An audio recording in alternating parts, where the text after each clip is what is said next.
Nos adentramos lentamente en una comarca privilegiada. Amplios valles rodeados por altas montañas. Peña Sagra en Levante. Peña Prieta en el sur. La colosal pared de los picos de Europa, protectora de los fríos vientos del norte y los húmedos oceánicos.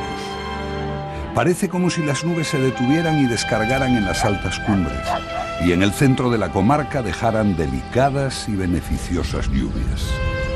La alta montaña, muy húmeda, complementa el clima soleado y cálido de los valles. En los extensos pastizales, espléndidas y sabrosas hierbas sirven de alimento natural a lo largo de todo el año a vacas lecheras, ovejas y cabras. Al aire libre y bien alimentado, el ganado produce una leche excepcional. La comarca de Liébana tiene la materia prima ideal para elaborar quesos de gran calidad.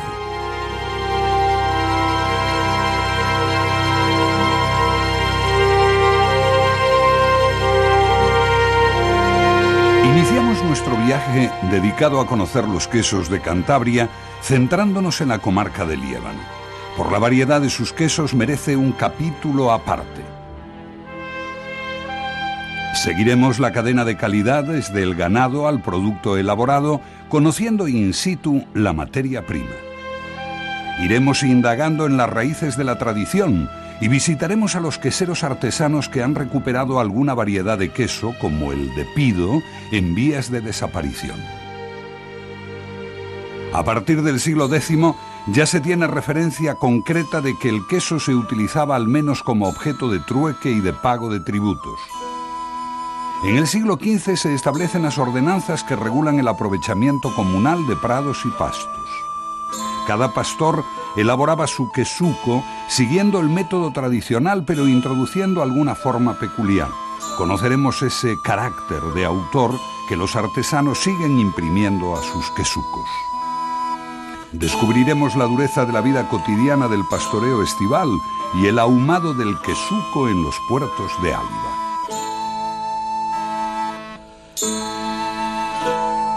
Desvelaremos los misterios de la maduración o afinado del queso picón en cuevas naturales. En definitiva, un viaje informativo y sensual por los quesos, con denominación de origen de la comarca de Liébana. Síganos, está invitado. En la estratégica confluencia de los ríos Deva y Quiviesa encontramos Potes. Desde 1619 es cabeza de jurisdicción de todos los lugares de la comarca de Liébana. Desde el siglo XV, todos los lunes se celebra el mercado. Tradicionalmente se intercambiaban productos agrícolas y ganaderos. Hoy el trueque no existe, pero continúa la oferta de quesos de la comarca, ahora con denominación de origen. ¿Quieren probarlo? ¿Se apetece? Siempre con denominación de origen, ¿eh? Claro, todos con su sello y su número independiente. Luego tienen los mezcla vaca y cabra, y vaca y oveja. ¿Y este por qué tiene este color? Ese porque es queso de Liébana, es el ahumado. Ya, ¿y cómo ahuman, cómo le ponen ese color? Ah, pues eso lo típico de Áliva, que eso se llama queso de Áliva. Bueno, lo pues típico. También podemos adquirirlos en las típicas tiendas, exigiendo siempre la etiqueta numerada por el Consejo Regulador. Es la garantía de autenticidad. Y degustarlos tranquilamente contemplando los rincones históricos de la villa. Dejamos Potes. Nos quedan muchos caminos que recorrer y artesanos por conocer. Nos dirigimos hacia Levante, a los pies de Peña Sagra. En Caecho, el mirador de Liébana, nos esperan muchos placeres gastronómicos. De la mano de expertos y apasionados de estos quesos lebaniegos, iremos descubriendo sus formas de elaboración y sus cualidades. Contemplando el grandioso paisaje, cataremos y apreciaremos los productos de esta tierra. Sí, el orden. Bueno, pues estamos ante la rica muestra de quesos que existen en esta comarca de Liébana, en el oeste de Cantabria. Y vamos a ver cómo cada tipo de queso está definido pues por una altura y por un tipo de pasto y por un tipo de ganado. Vamos a empezar por un queso fresco, que es el queso de Pido, que va a hablar Fernando de él. Bien, tenemos ante nosotros un queso fresco elaborado en esta comarca que se puede diferenciar de los quesos convencionales elaborados en España, pues por sus características que se pueden apreciar a simple vista, ¿no? Es un queso de coagulación ácida, de sabor muy agradable y aromático, fresco totalmente, que se presta muy bien, pues, para consumirlo untado en distintos tipos de pan, que, bueno, pues para aquellas personas que quieran dedicar su tiempo a la cocina, pues se presta generosamente a todo tipo de recetas, con carnes, con aromas, en fin.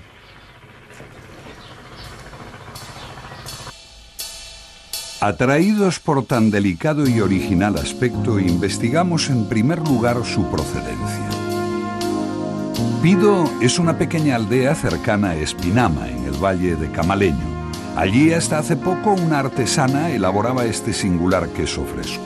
Solo ella conocía el secreto de la elaboración y estamos agradecidos porque transmitió sus conocimientos a otros artesanos. Hoy, en Cabezón de Liébana, observamos la aparente sencillez del proceso. Su originalidad reside en la manera de coagular la leche, por fermentación láctica ácida y no por la acción enzimática del cuajo. Lentamente, durante 24 horas, las micelas de caseína de la leche fresca van modificándose física y químicamente. El resultado es que se forma un gel, un coágulo liso, homogéneo, que ocupa totalmente el volumen inicial de la leche. Con paciencia artesanal, cazo a cazo, la cuajada se va colocando sobre un paño de algodón o de lino para que el suero escurra por sí mismo. Estamos haciendo un tipo de queso que se llama queso de pido, que no tiene nada que ver con el tradicional quesuco de Liébana. El proceso es, primero, ayer he cuajado la leche y aproximadamente tarda unos 24 horas en cuajar. Y hoy ya, después de que ya está cuajado, estamos sacándolo a unas bandejas para proceder al desuerado del queso. La experiencia del artesano le indica cuándo la cuajada está en su punto adecuado de cremosidad para amasarla con una pizca de sal. Con sumo cuidado, para no quebrar la delicada textura lograda, con la ayuda de un cuchillo o espátula, va moldeando el queso en pequeñas porciones discoidales. El singular resultado es una joya gastronómica amparada por la denominación de origen. Listo para degustar, en fresco, sin corteza, y atraídos por su deslumbrante color blanco e intenso, decidimos disfrutar de su masa continua y homogénea, granulada pero muy untuosa. En boca, su sabor es muy fresco, límpido, entre dulzón y ácido.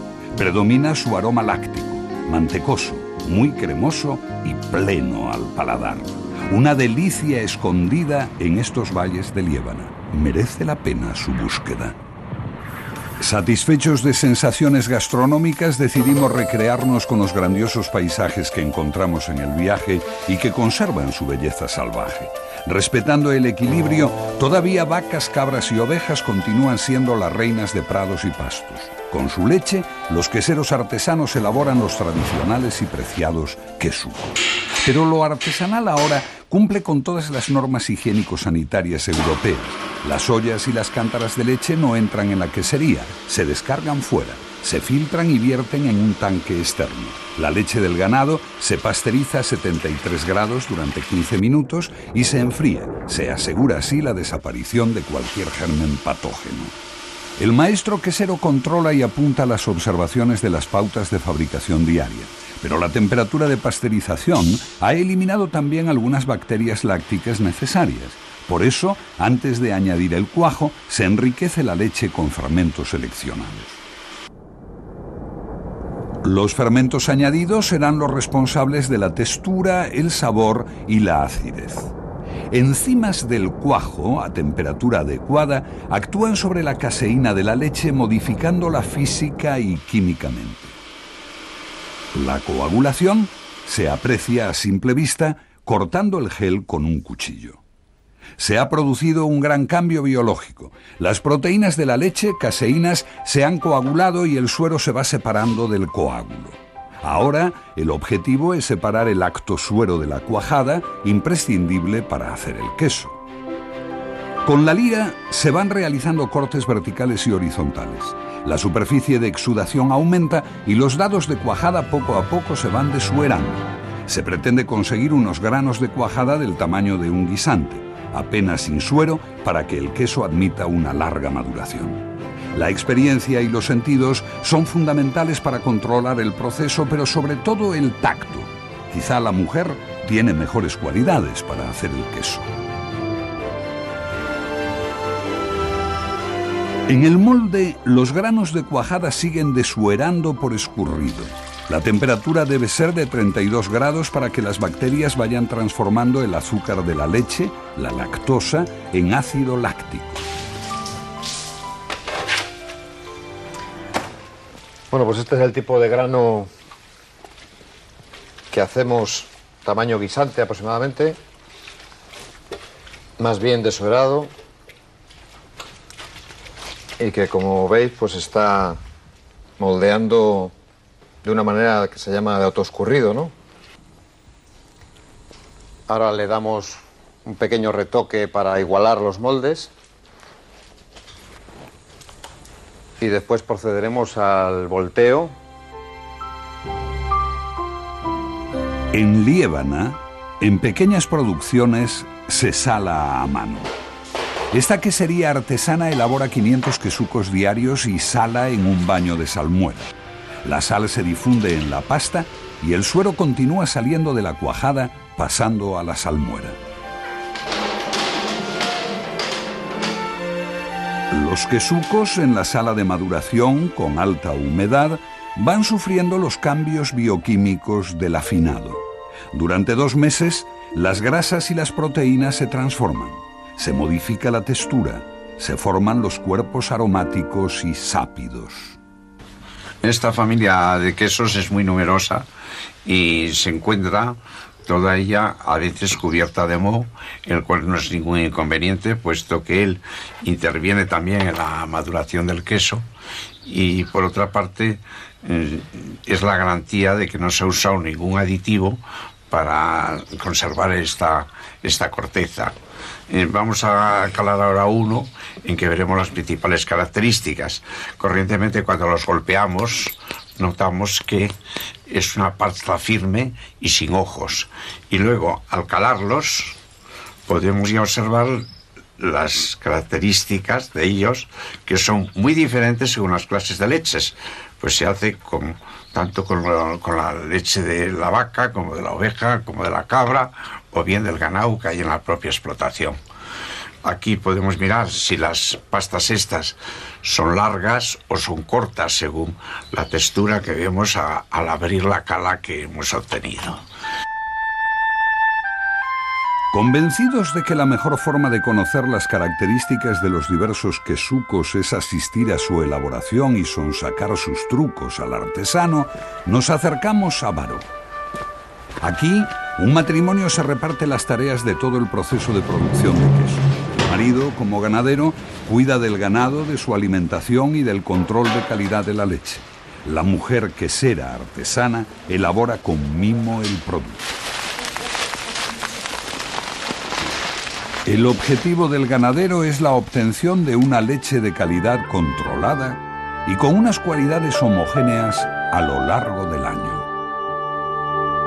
En la época de primavera, cuando pastean a su aire, comen hierbas que dan cierto amargor a la leche. Y bueno, estando estabuladas, al comer siempre la misma calidad de alimentación que les doy, consigo la leche con el mismo sabor todos los días. Pues es muy importante tener un control de alimentación, un control de calidad de la leche, de bacteriología. Sin eso pienso que es muy difícil hacer queso.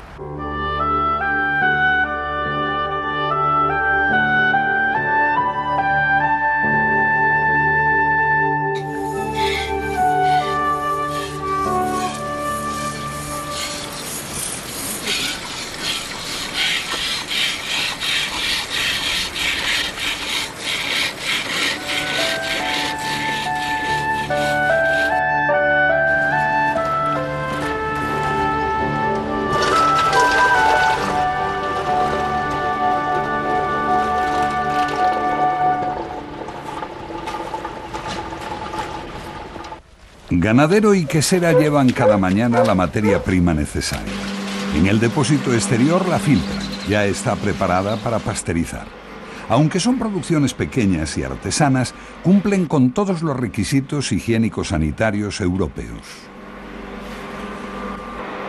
Estoy agitando los fermentos que acabo de echar en la leche. Aquí hay unos 240 litros de leche, es la producción diaria. Salen unos 40 quesos, más o menos, depende cómo llenes los moldes. Los granos de cuajada en el molde continúan desuerándose. Se voltean y se salan a mano, al modo tradicional. En la estantería seguirán escurriendo el poco suero restante y se va secando la corteza. Normalmente están aquí 3 días hasta que el queso está más o menos seco, la corteza, porque todavía se ve que está húmedo, y luego pasan a la cámara.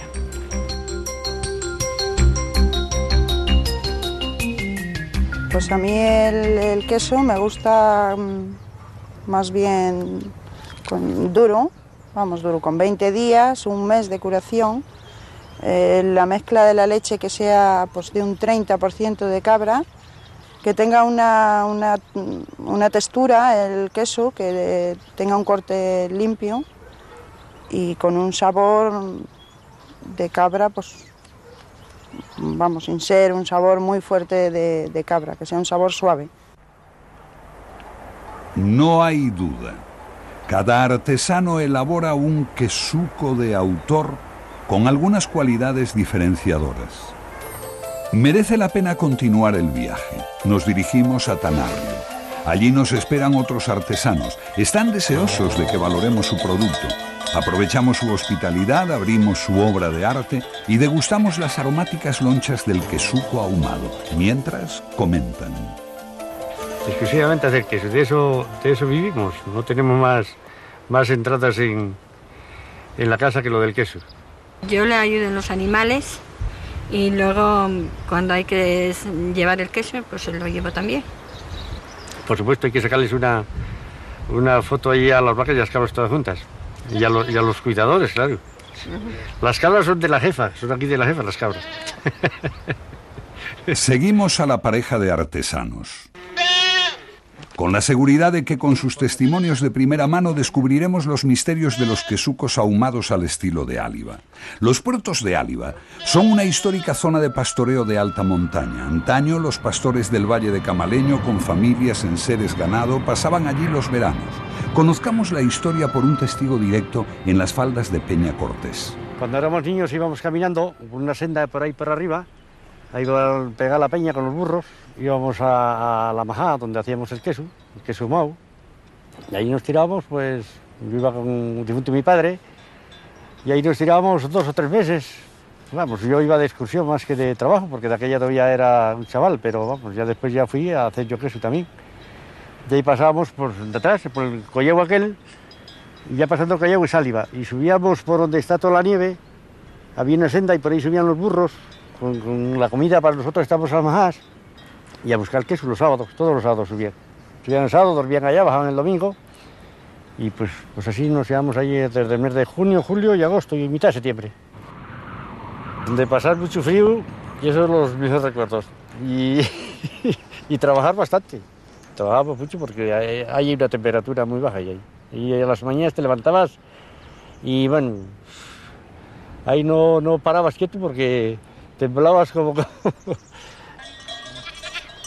Actualmente las majadas de Áliva están abandonadas, no solo por la dureza de la vida allí. Trabajábamos como negros para comer como blancos, apunta Ricardo, sino por un criterio de rentabilidad. El ganado en estos prados rinde más y su alimentación es natural. Todos los días salen a pastar. ¿Será una de las claves del éxito de estos quesucos ahumados? Se hacía el ahumado porque el queso se endurecía mejor y ya ha tenido más tradición. Incluso yo he sentido decir a los de antes que el queso ahumado se empezó a ahumar para salir afuera en los barcos, porque al meterse en la mar no se no se echa a perder igual que si iba sin humar, o sea que el humo le hace una textura al queso que ya resiste mucho más. Allí ahumábamos con argoma, que llamamos, la argoma y anabios. Eran las dos cosas que se humaba el queso en Ávila. Argomas, íbamos a coger las argomas a unas pandas como estas, y el anabi pues es un árbol pequeño, las arrancamos a mano, así que calculen qué matas pueden ser, son unas matas así de gruesas, y con eso ahumábamos. Ahí lo poníamos, o sea, al tiempo de ahumar cocíamos la comida, todos hacían en el mismo sitio. Había una... Como yo tengo un humadero, háganse la idea que tendríamos ahora ahí 10 pucheros al lado del humadero, ¿no? No quiere que se pierda la tradición. Sigue ahumando sus quesucos como aprendió hace 50 años. La corteza dorada la consigue tras casi 2 días de ahumado para que salga bien tostadito y los aromas del humo penetren e impregnen bien. En el interior logra una pasta con mucha frescura, jugosa, con agradables notas ácidas. El secreto, el grano de cuajada del tamaño de un haba, más grande y húmedo que lo habitual. Gozando aún de las exquisitas sensaciones del quesuco ahumado, nos despedimos del matrimonio de artesanos con la promesa de volver. Dentro de los quesucos nos encontramos con la variedad de los de Áliva. Y la característica principal que tienen es el humo, que les ha dado este color dorado que vemos en todo el queso y que además nos invita, antes de empezar a comerle, a olerle, y entonces veremos es un sabor muy agradable que le ha dado la hierba del anadio. Si nosotros le cortamos, enseguida vemos el color blanco que caracteriza muy bien a este queso, en contraste con este color amarillo que tiene la corteza. En busca del queso picón con denominación de origen de Vejes Tresviso, bordeamos el macizo oriental de los Picos de Europa. Tresviso está a 848 metros sobre el nivel del mar. Los desniveles son grandes y abundan las cuevas que darán singularidad al afinado del queso.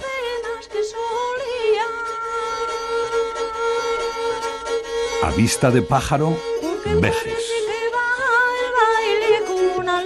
La calidad del queso picón se debe a los pastos de altura, aquellos de ahí, que son pastos más cortos, hierba más corta que la hierba del valle, con más leguminosa, lo cual hace que la leche sea de mayor calidad, con más proteína, más grasa, y con ello conseguimos sacar más queso con menos litros.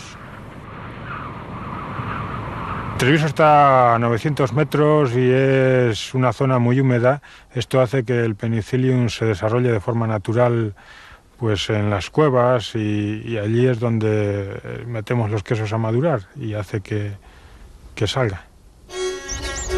El queso picón está imbricado en esta tierra. Su clima, humedad y temperatura y su orografía, poblada de numerosas cuevas naturales, hacen posible este queso. Desde tiempo inmemorial, de padres a hijos, se viene transmitiendo la cultura quesera en Vejes y Tresviso. Yo ya aprendí de ver a mi madre hacerlo. ¿Y vosotras dos? ¿Estás bien? Bien, igual. ¿Tú eres la hija de Consuelo? ¿Tú le has enseñado a hacer queso o lo ha aprendido bien? Ha aprendido ella viéndolo. ¿Y tú de quién lo has aprendido? Pues de mi madre y mi padre. Las queseras artesanas elaboran el queso picón con la leche cruda de 2 ordeños, de la noche y de la mañana. Pero su carácter singular se debe a su afinado en cuevas naturales de difícil acceso. Los hombres hacen la dura tarea cargados con pesados cestos llenos de quesos dispuestos a madurar, todavía por dentro blancos. Tiene que estar poroso, pero el tamaño del grano, como el arroz, un poquitín más. Y no lo prensamos mucho. El queso secando tiene que estar por de 15 a 20 días, depende del tiempo. Si está de niebla o eso, pues tarda más, porque parece que en vez de secar adquiere humedad, pero después, si está de aire, 15 días o así. Intentamos sonsacar más información, pero las queseras artesanas ocultan celosamente sus secretos ancestrales tras una sonrisa. Ellas saben que deben favorecer la aparición del moho penicillium en el interior del queso durante el secado. Con la sabiduría heredada, mantienen la humedad y temperatura adecuadas. Y por fin confiesan que los granos de cuajada deben quedar muy secos y sueltos, con minúsculos recovecos, porque la seta microscópica necesita oxígeno para vivir. En la cueva natural, entre estalactitas y estalagmitas, acontece el milagro del picón.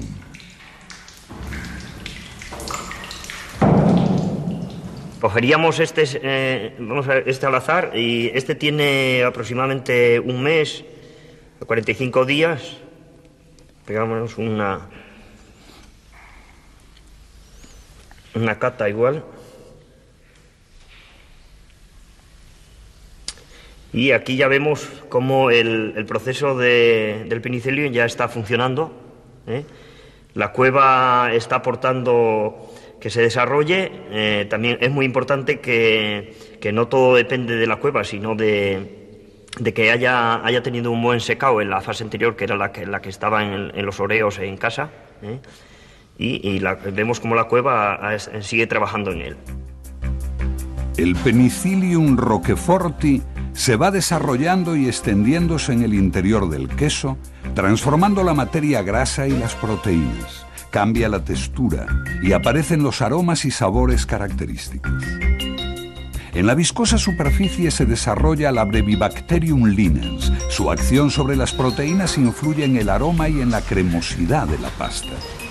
Las condiciones de la cueva favorecen estas misteriosas actividades. El picón está listo para degustar. Estas yo creo que son sus características más acentuadas, y es eso, un sabor un poquito picante, muy acusado, y un aroma terrible y muy característico también. El queso picón de Vejes Tresviso, tras su aspecto desagradable, pringoso, anaranjado, esconde exquisitas sensaciones. Con la vista, penetramos en sus galerías y cavidades naturales repletas del moho azulado verdoso. Sus intensos aromas inundan nuestras fosas nasales. En la lengua nos recreamos con suntuosa y cremosa pasta. Las papilas se van estimulando con sabores: ácido láctico, notas dulzonas, intenso picante agradable.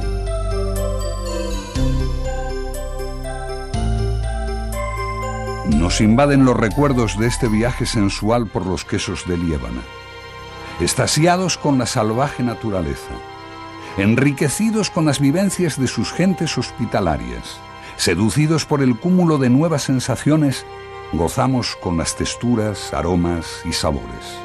Merece la pena venir a la comarca de Liébana, charlar con los queseros artesanos y disfrutar con sus quesos de autor.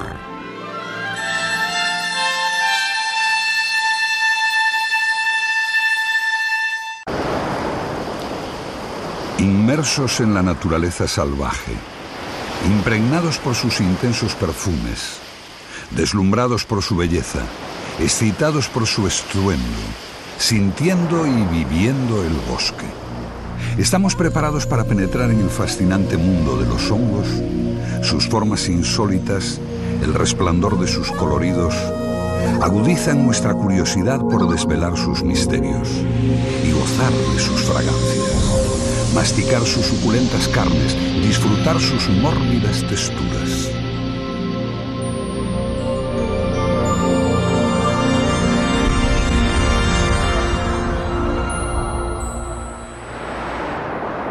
Desde Oviedo partimos de la mano de un experto micólogo en nuestro viaje al desconocido mundo de las setas. El tiempo no acompaña, llueve y hace frío. No perdemos la esperanza de que salga un sol radiante y con su calor empiecen a surgir los deseados cuerpos fructíferos de los hongos. Bueno, pues esta es una gama de setas que ya os digo que podemos encontrar en nuestros bosques durante el otoño y que la mayoría de ellas se nos quedan por desconocimiento, por falta de gente que las sepa recolectar, y porque tampoco les aplican una cocina específica a cada una de las setas. Habría que coger cada una de estas setas y cada una de ellas lleva su cocina especial. Los níscalos nos esperan, a ver si hay suerte. Seguimos a nuestro cicerone que con mirada atenta inspecciona los posibles escondites.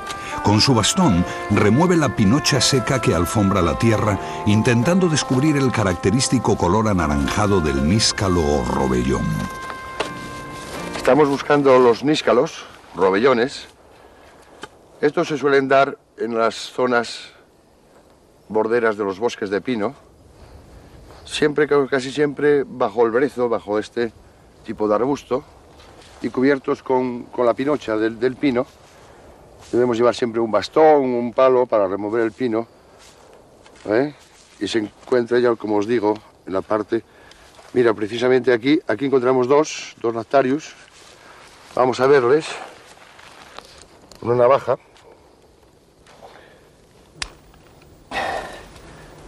Aquí tenemos uno. Le cortamos. Este es Lactarius deliciosus. Como veis, echa una leche color naranja, tinte naranja, que impregna las manos de color naranja. Es el Lactarius deliciosus. Le llaman en catalán el níscalo, robellón. Este es uno. Aquí tenemos otro. Son ejemplares, como veréis, de buen tamaño. No son los mejores a la hora de comer. Son más apreciados los pequeñitos, porque suelen ser más tiernos, más sabrosos. El hábitat preferido del níscalo, el Lactarius deliciosus, es el pinar.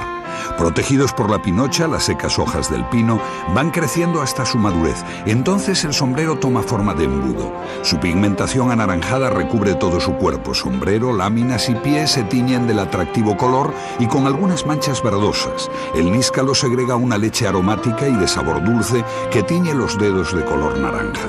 Su olor es ligeramente resinoso, pero desaparece en la parrilla. La carne, con una textura fibrosa y consistente, tiene un gusto acre suave. Es muy apreciado, aunque sus detractores consideran que su apellido, deliciosus, es excesivo para calificar sus cualidades gastronómicas. Nos aseguran que los mejores resultados culinarios se logran en la parrilla y en el horno. Con unas botas adecuadas, un bastón que nos sirve para explorar entre la hierba y un cesto de mimbre que permite una buena aireación interior, nos decidimos a recorrer los húmedos prados próximos a Oviedo en busca de setas de pradera. Encontramos una lepiota prócera que llaman parasol, porque en su crecimiento el sombrero se va abriendo como una sombrilla. El pie se separa fácilmente y se desprecia porque es muy leñoso. Su carne es blanca, tierna, perfumada, con tonos que recuerdan a avellanas y un sabor muy agradable. Los franceses las prefieren jóvenes, con el sombrero sin abrir. Aquí se consumen maduras, ya esporadas, con el parasol abierto, sencillamente a la parrilla o rebozadas, están deliciosas. Seguimos nuestro camino. Solo hemos cogido unos ejemplares de muestra para degustar. Respetamos los demás, favoreciendo así su reproducción. Para poder distinguir las setas comestibles de las venenosas, a veces muy parecidas, es imprescindible ir acompañado de un experto. Esto es una pardilla. Es un poco más grande que la pardina. Igual sabor, igual textura y todo. Es bastante conocida aquí en Asturias, pero fuera de Asturias no se suele consumir. Todo es cuestión de gustos. De las miles de especies que podemos encontrar en nuestro país, no llegan a 200 las comestibles y solo una veintena de ellas son apreciadas por sus cualidades gastronómicas. Las sociedades micológicas nos ayudan a iniciarnos en la cultura de los hongos. Un ejemplo básico: las setas no se deben arrancar porque dañamos su micelio situado bajo tierra. Se deben cortar con una navaja o cuchillo. Debemos coger solo las que vayamos a consumir, respetando las muy jóvenes y las muy maduras o marchitas. Despreciamos aquellas que no son comestibles y que no vamos a recolectar, pero no las destruimos, dejamos que continúen su vida. El premio lo tenemos ante nuestros ojos. El Marasmius oreades, la ninfa de los prados, se muestra seductora. Pero la lluvia nos impide su contemplación. Privados de su perfume salvaje, buscamos protección en una cuadra. Es la hora de regresar para enseñar nuestros hallazgos, comentar y profundizar en los conocimientos de las especies más valoradas. Las más sabrosas, por ejemplo, la Cantarellus cibarius tiene un sabor muy especial. Hay gente que les gusta y hay gente que no les gusta, ahí no se puede definir, pero para mí la Cantarellus cibarius a nivel europeo es de una de las setas que más se valora y que más se aprecia. Después tenemos el Boletus edulis. El Boletus edulis es una de las setas que más se valora también en toda Europa, porque tiene también su sabor especial. A mí particularmente, una de las setas que más me gusta de todo este grupo, posiblemente sea la trompeta de la muerte. Esta seta que tiene este aspecto tan poco agradable, es una de las setas más exquisitas que yo encuentro en gastronomía. Tiene un sabor, como os he dicho, dulce, combina muy bien con todos los tipos de setas diferentes, y ya te digo, su contraste del negro con el blanco de los pescados hace platos que son muy espectaculares y a la vez muy ricos. Inmersos en el vendaval admiramos las poderosas fuerzas de la naturaleza. Un cúmulo de sensaciones nos hacen vivir el bosque. El estruendo de las ramas azotadas por el viento, el contraste de colores intensos, amarillos, verdes, ocres. Una cascada de aromas inunda nuestra nariz. Lentamente fijamos nuestra atención en las deslumbrantes Cantarellus cibarius. Su carnoso sombrero de color yema de huevo, embudado y con los márgenes ondulados, sus láminas, como pliegues venosos muy decurrentes, se funden en el pie.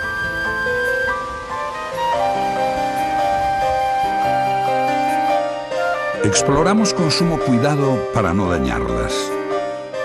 Muy escondidas entre la hojarasca y los helechos secos crecen las cantarelas o rebozuelos. Son carnosas, consistentes y suculentas, con aromas afrutados que recuerdan al albaricoque y un marcado sabor dulce. Excitados por el radiante color de las cantarelas, dejamos los sentidos abiertos para recibir nuevos estímulos, sobrecogidos por la belleza de las fuerzas naturales. Grabamos en la memoria sensorial la rica variedad de colores y aromas del bosque salvaje. Las sombras y luces que se filtran por las ramas castigadas por el viento nos deslumbran. Después, durante la degustación de la seductora seta, nos recrearemos con el cúmulo de sensaciones que hemos memorizado. De regreso, dejamos en buenas manos nuestro preciado botín de cantarelas, dispuestos a gozar de sus perfumes y a disfrutar de su carne compacta y suculenta. Mientras esperamos confiados en la mesa, comentamos nuestras experiencias y descubrimos otra seta exquisita, la trompeta de la muerte. El banquete de bosque está listo. Una crema de pardinas.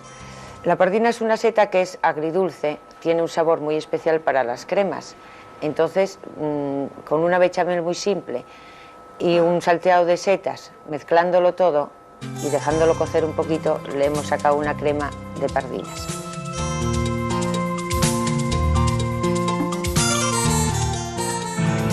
Las trompetas de la muerte sorprenden por su forma de cuerno de la abundancia y por su color negro grisáceo. ¿Quién puede sospechar que esconde sabores especiados y de frutos secos? La salsa de trompetas realza el sabor de la merluza y potencia el atractivo del plato con el contraste de colores.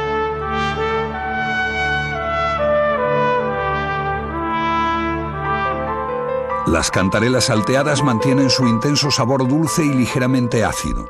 La pechuga de pato rellena con la seta se beneficia de su gusto agridulce y de su perfume. Y revivimos todas las sensaciones memorizadas en el bosque. Llegamos a los postres.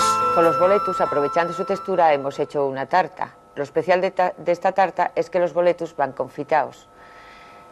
Después se puede preparar como con cualquier otra fruta. Lo singular es que tiene un sabor muy característico de esta seta.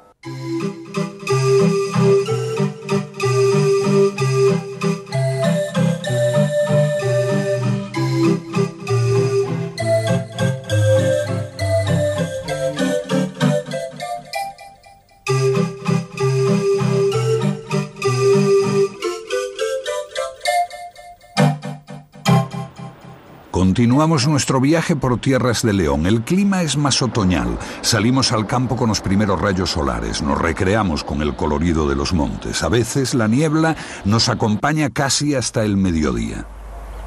Se habrán dado cuenta de que no identificamos los lugares donde encontramos las setas. Nuestros expertos micólogos nos exigen el secreto. Cerca de la capital, entre cardos secos, encontramos un campo plagado de Pleurotus eringhi, más conocidas como setas de cardo. Su nombre lo dice todo, porque eringhi significa habitante de las raíces del cardo. De ellas viven. La seta segrega sus poderosas enzimas para digerir los elementos orgánicos que obtiene de las raíces. Así se alimentan y desarrollan en estos suelos arenosos. Su sombrero color café con leche está brillante y su carne blanquecina y consistente es muy sabrosa. Los castellanos que las conocen bien las aprecian mucho. Tras las primeras lluvias del otoño salen en su busca. Ahora las dejamos tranquilas. Hacemos una parada en nuestro camino para recrearnos con la cascada de una antigua central hidroeléctrica. El ruido monótono del agua cayendo nos relaja. El colorido de las vallas silvestres todavía mojadas de lluvia nos alegra. Estos paisajes tan característicos nos delatan. Estamos cerca de Vegacervera. El micelio, red de filamentos subterráneos, es el aparato vegetativo del que nacen las setas. En este prado descubrimos un micelio circular de verde intenso. Todavía a este círculo lo llaman corro de brujas. La magia continúa asociada a las setas. Nuestro experto micólogo ha encontrado unas setas de brezo. Esta seta nace en pradera, sobre todo en pasto. Entonces nace en corro, que se denomina corro de brujas, y es una seta que tiene las láminas, como se ve, decurrentes hacia el pie. Y después, o sea, la seta cambia de color porque se ve marrón, que está del agua, pero mismamente tiene unas motas grises y marrones. Entonces, si se le da la vuelta, los ejemplares grandes se ve que baja lo que es la lámina hacia el pie. O sea, es decurrente, es comestible, de buen sabor, tiene un olor a harina y bueno, es rica, se puede comer.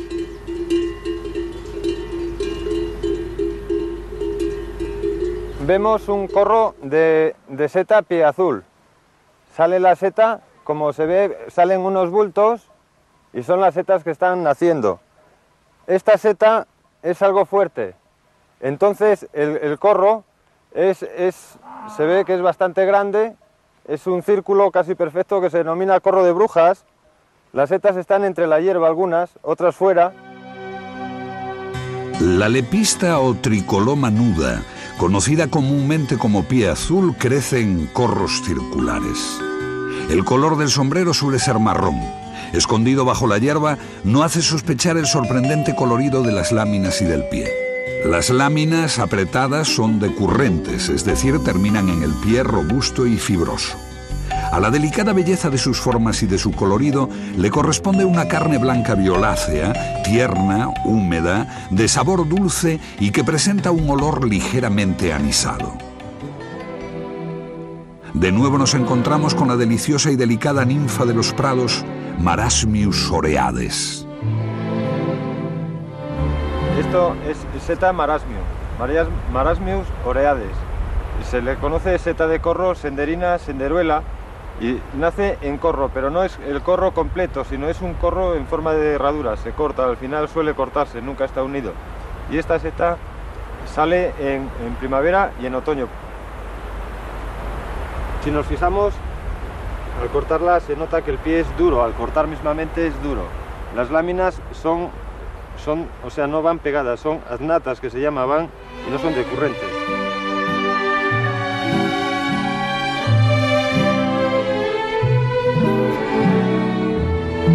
Recorremos unos pinares de las tierras leonesas, lugar indeterminado, razón, preservar la riqueza micológica de estos bosques poco frecuentados. Nos acompaña un experto en setas, micólogo y un gran degustador, micófago. Además es un cocinero creativo. Cuando salgo a recoger setas, me gusta llevar una cesta porque las bolsas de plástico nos van a desvirtuar el sabor de las setas. En la cesta distribuyo las variedades que he cogido por especies, siempre separadas para que los sabores no se mezclen. Me gusta coger las setas que después voy a cocinar, no cojo ni una más, siempre las que yo voy a proveerme para ese día. Corta el pie con un cuchillo afilado para no dañar el micelio que se encuentra bajo tierra. La forma de recoger setas de un micólogo micófago es modélica.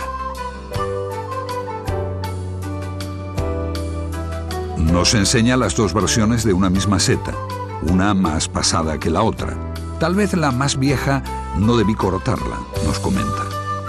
Las láminas de un blanco puro, curiosamente, son elásticas, es decir, si se las presiona con el dedo, no se rompen y vuelven a su posición inicial. Limpia con mimo otra Russula cyanoxantha o Russula carbonera. La carne blanca consistente es de un sabor agradable y casi inodora. Conviene cocinarla combinada con otras setas más ápidas o bien condimentarla. Seguimos los pasos de nuestro Cicerone.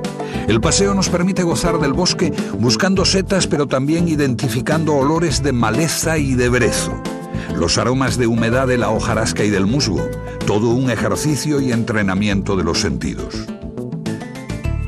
Láminas blandas, espaciadas, anchas, casi libres del pie carnoso y fibroso. Encontramos una tricoloma portentosum, conocida también como pretenciosa y capuchina. Entretenidos con la búsqueda, comentamos las propiedades nutritivas de los hongos. Su alto contenido en agua, hasta un 80%, sus hidratos de carbono, un 8%, y muy ligeros de grasa, un 1%. Ideales, pues, para mantener la línea si no las cocinamos con mucha grasa, claro está. Ricos en proteínas y en vitaminas y minerales, exquisitos y además nutritivos.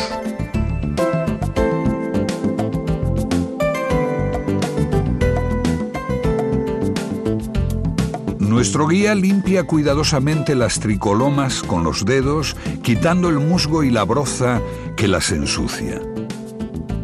Una vez en casa, especialmente esta seta se tiene que limpiar más en profundidad. Bajo el chorro de agua fría eliminaremos todos los restos e impurezas que han quedado. Las tricolomas portentosum tienen una carne blanquecina, frágil, con un aroma de harina recién molida. Llegamos a esta zona musgosa buscando la trompeta de la muerte. La trompeta de la muerte suele aparecer en zonas no de robledal, sino de castaño, entre musgo, bastante protegidas. Suelen estar en colonias muy tupidas. No suele haber una sola, aislada. Suele haber varias especies juntas con la trompeta. Es una de las setas más agradables para hacer mezcla con licores duros, con vodkas, con orujos y combinada con pescados. Desde luego que es una de las que mejores salsas para pescados hace. Efectivamente, muy escondida entre la hojarasca húmeda y en el musgo, encontramos una colonia de trompetas de la muerte o Cratarellus cornucupioides. Nosotros preferimos llamarla cuerno de la abundancia. Su forma es única. El borde irregular de su sombrero, ondulado y delgado, arqueado y elástico.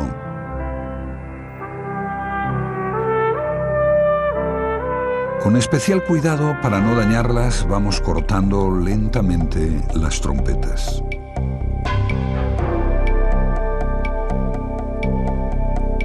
Las almacenamos en la cesta, separadas de las otras especies para que los aromas y sabores no se mezclen. Aunque es de poca carnosidad, sin embargo, tienen unos aromas especiados y un profundo gusto a frutos secos, almendras, nueces. Son muy apreciadas para utilizarlas en salsas y secas como condimento. ¿Qué sorpresa gastronómica nos preparará nuestro amigo con las trompetas? Sin tiempo para obtener respuesta, nos acercamos a un pinar poco frecuentado en busca del afamado boletus. En el mundo de la gastronomía, las setas las valoran gastrónomos de renombre y las ponen o las etiquetan con contenedores. A mí personalmente la seta que más me gusta es toda la gama de los boletus, desde el Edulis, Pinicola, Aereus, ese tipo de boletus que admite unas cocciones suavecitas, con unos agradables aromas a bosque puros, horneados sensiblemente, quizá es la seta que más me gusta. Para familiarizarnos con los aromas del bosque, nos adentramos en un pinar casi salvaje. Por respeto, no identificamos dónde está situado. Es una forma de proteger este bosque lleno de vida y de favorecer el desarrollo de los hongos. Ramas secas caídas al suelo que inician un proceso de degradación de su materia vegetal, la pinocha y la hojarasca que mantienen la humedad de la tierra, constituyen el substrato donde crecen los hongos. Este hábitat permite que las esporas germinen creando un entrelazado de filamentos bajo tierra, el micelio. En condiciones de temperatura y humedad adecuadas, el micelio fructifica y así nacen las setas. Ante nosotros tenemos los apreciados Boletus pinicolas. En los claros de los pinares orientados al sur por la necesidad del sol y del calor, crecen estos hongos. La característica de los boletus es que su himeneo, la parte fértil situada bajo el sombrero, está constituido por tubos dispuestos verticalmente. Estos tubos van a ser el atributo de calidad por sus posibilidades gustativas. Dejemos que nuestro anfitrión nos deleite con los manjares del bosque. Para muchos micófagos o para los simples aficionados, el boletus es el rey de los hongos. Lo cierto es que por sus posibilidades gastronómicas se puede considerar como el número 1. Admite diversos tratamientos culinarios. Los ejemplares jóvenes, con tubos menos desarrollados y de suave aroma a nuez, se preparan en finas láminas para carpachos o ensaladas. Los grandes y majestuosos, de sombrero carnoso, con sus tubos amarillentos cargados de esporas, aspecto esponjoso y textura gelatinosa y mórbida, resultan exquisitos al horno. Veamos cómo los ha preparado nuestro anfitrión. La fusión de la esencia del animal, el tuétano y el hongo.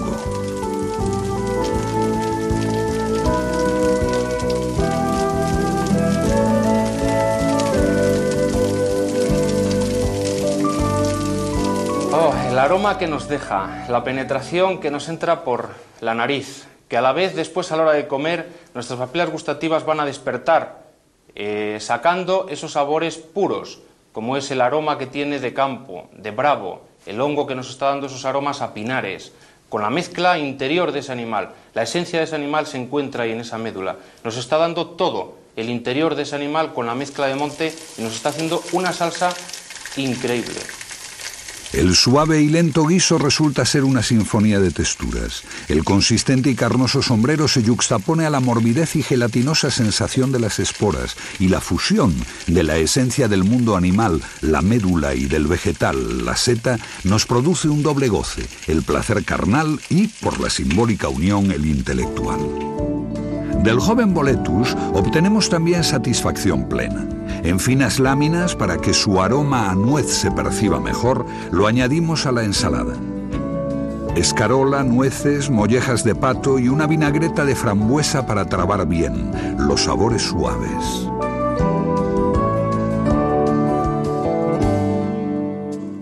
Delante de nosotros tenemos todo un espectáculo gastronómico de setas. Las combinaciones son variadas, cada seta admite un tipo de cocción diferente. Depende de cada grupo de setas, nos va a dar unos sabores, unos aromas, unos gustos diferentes según para qué tipo de plato lo estemos usando. Por ejemplo, el tricoloma portentosum, nos está haciendo una labor increíble mezclada con un queso de Valdeón. El trabajo que hace el portentosum con su jugo es crear una unión, un trabado con esa salsa cremosa que hace el queso, queda muy agradable. Caímos en la tentación de probar las colmenillas, atraídos por su singular aspecto que nos sugiere nueva sensación táctil. Masticamos su carne cartilaginosa y sus aterciopelados alveolos los deslizamos por la lengua.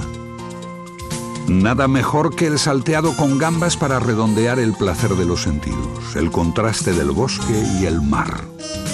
La orgía gastronómica continúa con perfecto maridaje entre el sabor del salvaje bosque y la delicada carne marina, el perfume intenso de la salsa de trompetas penetrando en la femenina textura del lenguado. El Cratalellus cornicupoides nos va a dar un poder inmensamente aromático a cualquier plato que le guisemos. Esa finura que tiene, la textura tan agradable que aporta a caldos de pescado. Nos está haciendo una de las salsas más ricas que se pueden degustar mezclada con un pescado suavecito como puede ser el lenguado y relleno a la vez con un mejillón. Esa mezcla suave, con una infusión de vodka, que después le aportamos una nata para que ligue, para que compense esos sabores, nos está haciendo exquisitos platos.